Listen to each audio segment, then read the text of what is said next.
नमस्कार, स्वागत है आप सभी का आपके अपने YouTube channel Krishna with target में। और मैं प्रेरणा सिंह आपके साथ लेकर चल रही हूँ स्टैटिक जीके के बहुत ही महत्वपूर्ण टॉपिक्स को। तो चलिए आज शुरू करते हैं। एक बहुत ही हमारा छोटा सा टॉपिक है लेकिन इंपॉर्टेंट है। तो चलिए आज बात करते हैं कि प्रमुख चिन्ह तथा प्रतीक, प्रमुख चिन्ह और प्रतीक। तो आज बात करते हैं, देखिए प्रमुख चिन्ह और प्रतीक पर। कलम, कलम किसका प्रतीक है? कलम प्रतीक है संस्कृति और सभ्यता का प्रतीक है। कलम किसका प्रतीक है? तो कलम है हमारा संस्कृति और सभ्यता का ये प्रतीक है। उसके बाद आता है कमल का फूल। कमल का फूल भी क्या है? यह भी संस्कृति और सभ्यता का प्रतीक है। किसका? संस्कृति और सभ्यता, संस्कृति एवं सभ्यता का प्रतीक है। उसके बाद बात करते हैं रेड क्रॉस। इस तरीके से जो रेड क्रॉस बना हुआ होता है, ठीक है, ये किसका प्रतीक होता है? आपका डॉक्टरी सहायता या फिर अस्पताल, हॉस्पिटल के लिए या फिर डॉक्टरी सहायता के लिए किसका यूज करते हैं? तो इस तरीके का एक रेड क्रॉस का साइन लगा होता है, जैसे जहां फर्स्ट एड भी होता है, डॉक्टरी सहायता मतलब फर्स्ट एड होता है, ठीक है, तो फर्स्ट एड भी है, यहाँ पर किसका यूज करते हैं हम? रेड क्रॉस का यूज करते हैं। उसके बाद बात करते हैं उल्टा झंडा। अगर झंडा उल्टा लटका हुआ है, इसका मतलब कि किसी प्रकार का संकट है, तो ये किसका प्रतीक होता है? संकट का प्रतीक है।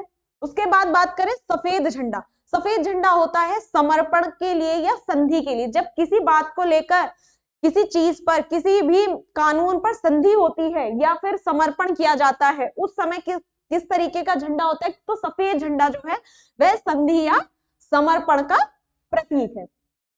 नेक्स्ट, उसके बाद है लाल झंडा। लाल झंडा होता है कि या तो क्रांति होने वाली है या फिर किसी प्रकार का खतरा है। आपने देखा होगा सड़कों पर जो ट्रैफिक लाइट्स लगी होती हैं, लाल रंग का जो निशान होता है उसका मतलब, देखिए ये लाल झंडा है लेकिन लाल रंग का जो निशान होता है, लाल प्रकाश का मतलब होता है रुकना। जहां ट्रैफिक लाइट की बात आती है वहां मैं अगर बात करूं तो लाल रंग का अर्थ होता है कि रुकना।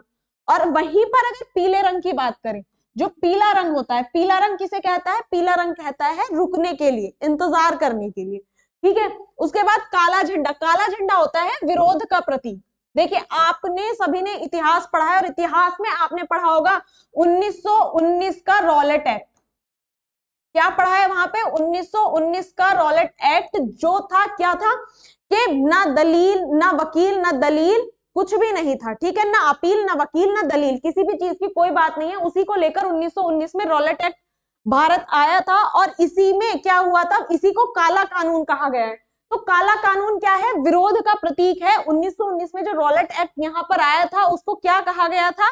काला कानून कहा गया था। ना अपील ना दलील ना वकील, मतलब यहाँ पर कुछ नहीं है, बस सब किसकी चलनी है? ब्रिटिश राज की चलनी है। तो इसीलिए इसके विरोध में लोगों ने काले झंडे दिखाए थे, काले झंडे दिखाए थे। काले झंडे किसका प्रतीक है? विरोध का प्रतीक होते हैं। उसके बाद बात करें पीला झंडा। पीला झंडा होता है, देखिए जो संकट वाले रोग होते हैं, मतलब जो एक पैंडेमिक जैसे कोविड-19 है, तो संकट ग्रस्त, रोगग्रस्त लोगों को ले जाने वाले वाहन जो होते हैं, उन वाहनों पर कैसा झंडा लगा होता है? उन वाहनों पर पीले रंग का झंडा लगा होता है। उसके बाद बात करें अगर झंडा झुका हुआ है, झुका हुआ झंडा है यानी शोक का प्रतीक है, कुछ ऐसी घटना घटित हुई है, शोकग्रस्त कोई घटना घटित हुई है, तो उसकी वजह से क्या है? झंडे को झुका दिया जाता है। उसके बाद बात करें कबूतर। कबूतर आप सभी जानते हैं सफेद रंग का होता है, तो कबूतर किसका प्रतीक है? शांति का प्रतीक है। सफेद रंग किसका प्रतीक होता है? शांति का प्रतीक होता है। नेक्स्ट, चक्र। चक्र किसका है? चक्र होता है प्रगति का, यानी निरंतर प्रगति करते रहना, आगे बढ़ते रहना। आपने देखा होगा जो हमारा भारत का झंडा है, ठीक है, उसमें कौन कौन से कलर है? केसरिया, सफेद और हरा, और उसमें बीच में सफेद रंग में क्या है? अशोक चक्र बना हुआ है, जिसके अंदर क्या है? कितनी तीलियां हैं? 24 तीलियां हैं। और उस चक्र का जो अर्थ है, उस चक्र का अर्थ है प्रगति करते रहना, निरंतर आगे बढ़ते रहना। तो चक्र का अर्थ होता है प्रगति का प्रतीक है ये। उसके बाद है ओलिव की शाखा। ओलिव की शाखा क्या है? यह भी शांति का प्रतीक है। सफेद कबूतर, यानी कबूतर जो है वह भी शांति का प्रतीक है, सफेद रंग भी शांति का प्रतीक है, ओलिव की शाखा भी शांति का प्रतीक है। उसके बाद है वहां पर काली पट्टी, यानी हाथ पर अगर काली पट्टी बंधी हुई है तो वो क्या है? शोक, विरोध और दुख, ठीक है, इन सभी का प्रतीक है। उसके बाद आंखों पर बंधी पट्टी और हाथ में तराजू लिए स्त्री, ये किस चीज का है? ये न्याय का प्रतीक है। आप सभी ने अदालत देखी है, अदालत वास्तव में नहीं देखी हो तो टीवी में जरूर देखी है, तो आपने वहां पर देखा होगा जहां पर जज होते हैं वहीं पर एक स्त्री की आंखों पर पट्टी बंधी होती है और हाथ में तराजू लिए खड़ी होती है, और ये होता है न्याय का प्रतीक। किसका प्रतीक है? न्याय का प्रतीक। उसके बाद है एक दूसरे को काटती दो हड्डियां और ऊपर खोपड़ी। कुछ इस तरीके से ये निशान बना हुआ होता है, इस तरीके से, ठीक है। ये कुछ इस तरीके की यहाँ पर इस तरीके का निशान होता है, जो किसका होता है? इसका अर्थ है कि यहाँ पर बिजली का खतरा है। आपने जहां पर बिजली के पोल देखे होंगे, लाइट वाले पोल, इलेक्ट्रिसिटी पोल आपने देखे हैं, ट्रांसफार्मर्स आपने देखे हैं, सब जगह किस तरीके का?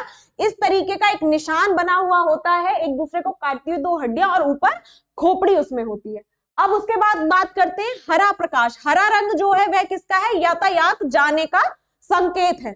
यानी कि आपने देखा है ट्रैफिक लाइट में कौन कौन से कलर होते हैं? हरा, उसके बाद कौन सा कलर है यहाँ पर? हरे के साथ में एक होता है लाल और एक होता है पीला, ठीक है। हरे का मतलब होता है कि अब यातायात यहां से निकल सकता है। लाल का रंग होता है इंतजार करना, ठीक है, वेट, इंतजार करना, वेट करना। और उसके बाद क्या है आपका? सॉरी, लाल रंग का अर्थ होता है, ये खतरे की निशानी होते हैं, इसका मतलब होता है रुकना, ठीक है, रुकना मतलब स्टॉप। और उसके बाद में कौन सा है आपका? पीला। पीला होता है इंतजार के लिए, ठीक है। किसके लिए होता है? ये इंतजार के लिए होता है, और इंतजार यानी कि वेट करना, रुके रहना। ये तीन कौन से हमारे ट्रैफिक लाइट में, ट्रैफिक रूल्स में यूज होने वाले कलर है।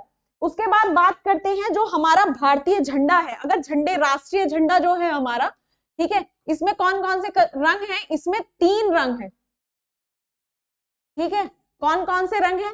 पहले बात करूं मैं केसरिया की। केसरिया रंग किस चीज का प्रतीक है? तो केसरिया रंग होता है बलिदान का, त्याग और बलिदान का, बलिदान और त्याग का प्रतीक है। उसके बाद मैंने अभी बात की है जो सफेद रंग आता है। सफेद रंग किसका प्रतीक है? सफेद रंग होता है शांति का प्रतीक। देखिए ये किसका प्रतीक है? शांति का प्रतीक, ठीक। उसके बाद बात करें तो हरा रंग होता है। हरा रंग किसका होता है? हरा रंग प्रतीक है प्रकृति का, यानी कि हरियाली का प्रतीक है। उसके बाद बात करूं तो इसमें यहाँ पर जो सफेद रंग है, सफेद रंग के बीच में एक अशोक चक्र है यहाँ पर, ठीक है, अशोक चक्र। अशोक चक्र किस चीज का प्रतीक है? तो अशोक चक्र जो है वह प्रगति का प्रतीक है, कि व्यक्ति को निरंतर आगे बढ़ते रहना है, प्रगति का प्रतीक, ठीक है। तो आज हमने किस चीज के बारे में पढ़ा? हमने पढ़ा जो प्रमुख चिन्ह हैं और उनके प्रतीक, यानी कि वह किस किस चीज को प्रदर्शित करते हैं, तो हमने आज इनके बारे में पढ़ा। अब सभी जानते हैं भारत का जो हमारा राष्ट्रीय फूल है वह कमल है, राष्ट्रीय पक्षी मोर है, राष्ट्रीय जानवर कौन है? बाघ है, ठीक है।